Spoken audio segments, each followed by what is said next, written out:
Caste census पर parliament की consensus बनी थी जून 2010 में, जिसमें सारी पार्टी ने including BJP, left, north east की सारी पार्टियां, सारी रीजनल पार्टी, कांग्रेस, सारे लोग एग्री किए थे कि कास्ट सेंसस करना है। मनमोहन सिंह एक्चुअली हाउस में आकर उन्होंने कहा कि जो हाउस का कंसेंसस है इसके हिसाब से हम इस कास्ट सेंसस को कराएंगे। और पिछला कब हुआ था कास्ट सेंसस? 1920s या कुछ? 31, फिर 1941 में भी था, but because of second world war data नहीं आया, बट 41 तक था। कास्ट सेंसस भारत में बंद किया कांग्रेस ने 1951 में, और कास्ट सेंसस जब पार्लियामेंट का कंसेंसस बन गया, बीजेपी से उसमें गोपीनाथ मुंडे और हुकुमदेव नारायण यादव इन लोगों ने सपोर्ट किया, उनको बीजेपी ने पार्टी ने कहा कि हाँ बिल्कुल करना है, कास्ट सेंसस करेंगे। तो कास्ट सेंसस पे जब सारी पार्टीज एग्री हो गई, इसके बाद 2011 का सेंसस हुआ, उसमें कास्ट का एक क्वेश्चन ऐड होना था, वो कभी नहीं ऐड किया इन्होंने। कास्ट सेंसस को उन्होंने क्या किया कि कास्ट, क्योंकि अब हाउस का कंसेंसस है, करना तो कुछ पड़ेगा, तो उन्होंने उसको बीपीएल सर्वे में डाल दिया। अब BPL survey is not census, that is below poverty line, line का सर्वे हो रहा था, उसमें उन्होंने कास्ट को डाल दिया। अभी क्योंकि आप 2011 में अगर कर चुके होते तो आज आपको ये नहीं कहना पड़ता है कास्ट सेंसस कराओ, क्योंकि आपके पास डाटा होता है इस समय, क्योंकि 2012 तक डाटा आ चुका होता है। आपने किया नहीं, बीपीएल सेंसस में उसको डाल दिया।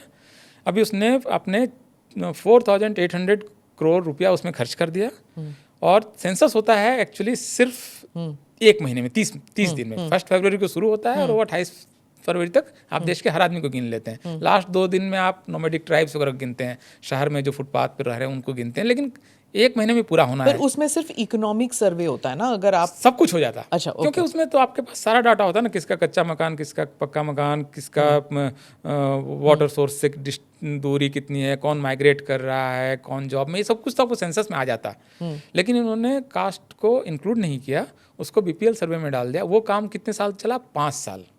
वो हो ही नहीं सकता था, क्योंकि जब आप सेंसस एक्ट 1948 से सेंसस करा रहे हैं तो गवर्नमेंट एम्प्लॉयज उसमें आप लगा सकते हैं। उसमें अगर आपने गलत इन्फॉर्मेशन दिया तो आपके खिलाफ केस चल सकता है। अगर इन्यूमरेटर ने गलत इन्फॉर्मेशन नोट किया तो उस पर केस चल सकता है। तो एक लीगल फ्रेम में सेंसस होता है। सर्वे में तो कुछ भी नहीं था।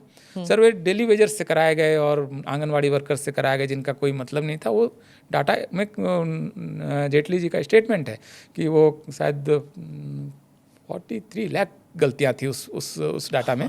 और कांग्रेस को अगर 11 से उन्होंने बीपीएल सर्वे ही कराया, 4 साल थे, आप उसका ही सर्वे डाटा दे देते। तो दे नेवर सीरियस। इस मुकाबले मुझे लगता है कि नरेंद्र मोदी ज़्यादा सीरियस हैं कि वो नेशनल कंसेंसस के बनने के इंतजार कर रहे हैं। 21 के बाद उन्होंने सेंसस नहीं कराया है। अगर कंसेंसस बन गया तो ये फिर भी करा सकते हैं। कांग्रेस झूठ बोल रही है क्योंकि वो कास्ट सेंसस कराएंगे, क्योंकि जब सारे सेंसस तो कांग्रेस के समय हुए ना, करा लिए होते ना। आपकी स्टेट गवर्नमेंट्स है ना, आप अभी स्टेट में करा लो ना, आपको कौन रोक रहा है? क्योंकि अब तो सुप्रीम कोर्ट भी उसको मना नहीं कर रहा है। आप हिमाचल कर लेना। तो इनको कराना होता तो करा लेते। एक्चुअली क्या होता है कि प्रोमिसेस करने भर से जनता वोट डाल देंगे, ऐसा नहीं होता। लोगों को पता होता है कि आदमी देगा नहीं देगा। हाँ। 2019 में जहाँ तक मुझे याद है, इन्होंने प्रॉमिस किया था कि 75,000 रुपये देंगे। मोदी ने सिर्फ कहा कि हम सिर्फ 6,000 देंगे फार्मर्स को। 6,000 वाले प्रॉमिस पे लोगों ने भरोसा किया, उनको लगा कि ये देगा। और वो नहीं देगा, बोल रहा है देगा नहीं। तो ये आपके पास्ट लोग भी तो देख रहे हैं ना, आपके पीछे का एक्सपीरियंसेस देख रहे हैं। Do subscribe to the ANI Clips channel to get shorter versions of this podcast. Click here to watch the full episode.